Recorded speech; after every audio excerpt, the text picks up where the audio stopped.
네, 안녕하십니까. 닥터수군 임수근입니다. 얼마 전 정말 안타까운 사고가 있었죠. 일명 일본도 살인사건이라고 하는 사건입니다. 다들 뉴스를 보시고 충격받으셨을 거라고 생각하는데요. 저는 정신과 의사로서 아주 안타까운 마음이 들어서 오늘 영상을 찍습니다. 사건을 잘 모르시는 분이 계실 수 있으니까 간략히 설명을 드리자면 사실상 생판 남인, 모르는 이웃을 살해한 그런 사건입니다. 그런데 살해 동기가 중국 스파이가 자신을 미행한다 생각해 범행을 저질렀다는 것입니다. 심지어 본인은 자신이 멀쩡하다라고 주장을 하고 있어요. 환자분을 직접 뵙고 그리고 제가 의학적인 평가를 해야 정확하겠지만 이 사건의 경우에 환청을 포함한 환각 내지는 다른 사람이 나를 해칠 수 있다, 다른 사람이 나를 미행하고 감시하고 조종하려 한다 라는 망상을 동반하는 정신병적 증상, 즉 조현병의 가능성을 생각하게 됐습니다. 미리 말씀드리지만 정말 오해하시면 안 됩니다. 제가 이렇게 영상을 찍는 이유는 조현병이 이렇게 위험하다,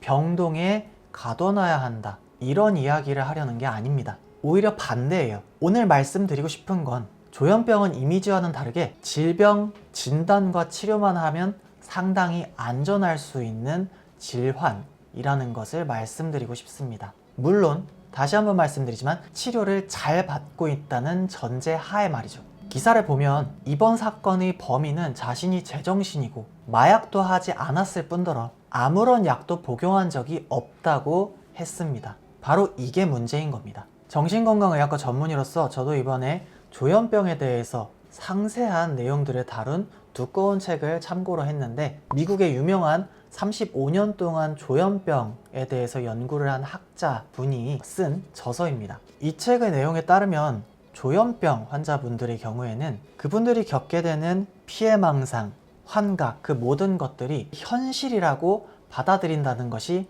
특징입니다. 이 책에서는 질병인식 불능증이라는 단어를 사용하고 있습니다. 서울대학교 병원 정신건강의학과 권준수 교수님의 고견에 따르면 수십 년 동안 이루어져 온 조현병과 범죄 사이의 연관성 연구들은 일관적인 결과를 나타내고 있지는 않다고 합니다. 어떤 연구에서는 범죄율이 높다고 하기도 하고 어떤 연구에서는 범죄율이 낮다고도 합니다. 다만 조현병 환자가 증상이 조절되지 않은 채 알코올, 마약 문제와 결합되어 있는 경우 강력 범죄율의 확률은 올라간다는 연구 결과가 있다고 합니다. 쉽게 말해서 조현병의 특성상 환각, 망상을 동반하기 때문에 환자들이 행하는 폭력, 그것에는 악의가 없는 경우가 많습니다. 실제로 위협을 받고 있고 본인을 보호하기 위해서 하고 있는 행동이라고 믿게 되거든요.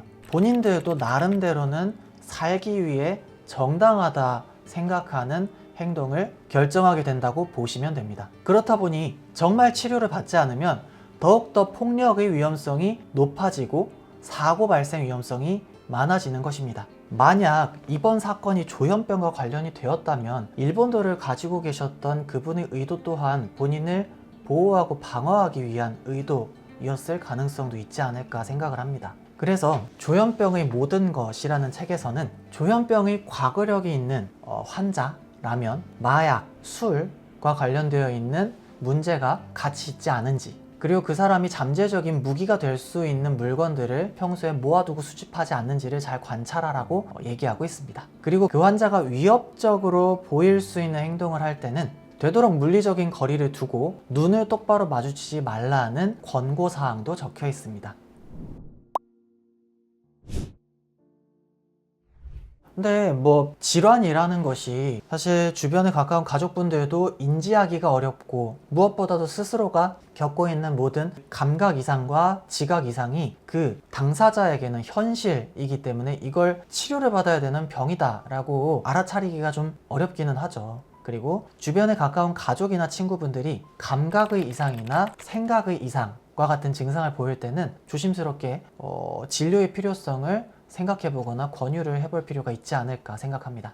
그래서 정신과 전문의로서 이런 일들이 반복될 때마다 참 안타깝습니다. 대부분의 조현병 환자분들은 아주 안전하게 치료를 잘 받고 계신 분들도 많거든요. 그래서 사건이 터질 때마다 뭔가 이런 병에 대한 인식이 나빠지는 건 아닐까 많이 좀 걱정이 됩니다. 물론 이번 사건에 대해서 제가 쉴드를 친다 절대 아닙니다. 언제나 이런 조현병의 경우에는 정신의학적인 진단과 치료가 아주 중요하다는 것을 반드시 말씀을 드리고 싶습니다.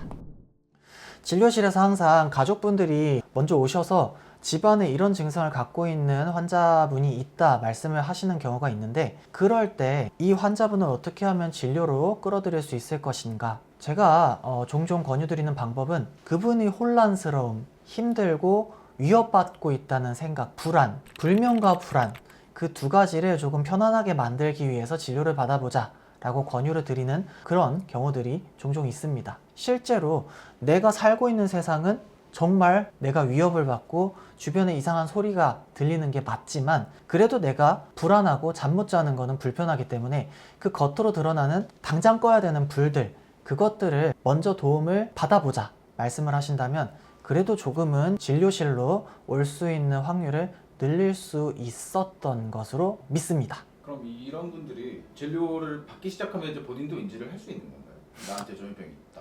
이틀 전인가? 되게 안 좋아진 조현병 환자 남자아이가 있는데, 주변 사람들이 나한테 욕을 하는 환청이 다시 심해졌고, 사람들이 나를 해칠 것 같다, 아니면 그 전에 내가 해쳐야 되겠다 생각이 다시 강해졌다는 걸 스스로 인지를 하고 있었어요. 그렇게 한번 인지를 하고 나면은 본인도 치료를 좀 잘 받겠네요.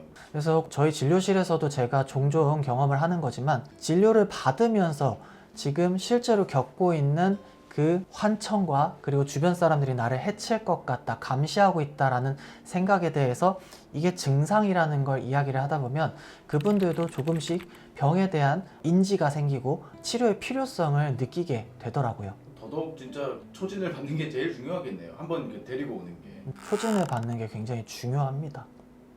참 안타까운 사건이었습니다. 비록 이 범죄에 대한 의도는 없었다만 증상이 조절되지 않았다는 것은 정말 비극적이었다고 생각을 합니다.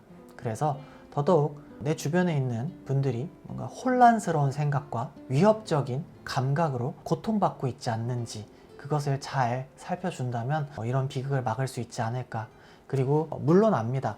어떤 조현병 증상을 가지고 계시는 가족분들이나 지인분들이 계시는 경우엔 참 많이 지치고, 그리고 그 증상들로 인해서 주변 분들도 고통스럽다는 거 알고는 있는데, 그만큼 더욱이 의료진과 조금 더 긴밀하게 해결책들을 그때그때 마련해 나가는 게 필요하지 않을까 생각을 합니다. 오늘 영상 시청해 주셔서 감사하고, 언제든지 어려운 점이 있으시면 의원을 방문해 주시기를 권유드립니다. 감사합니다.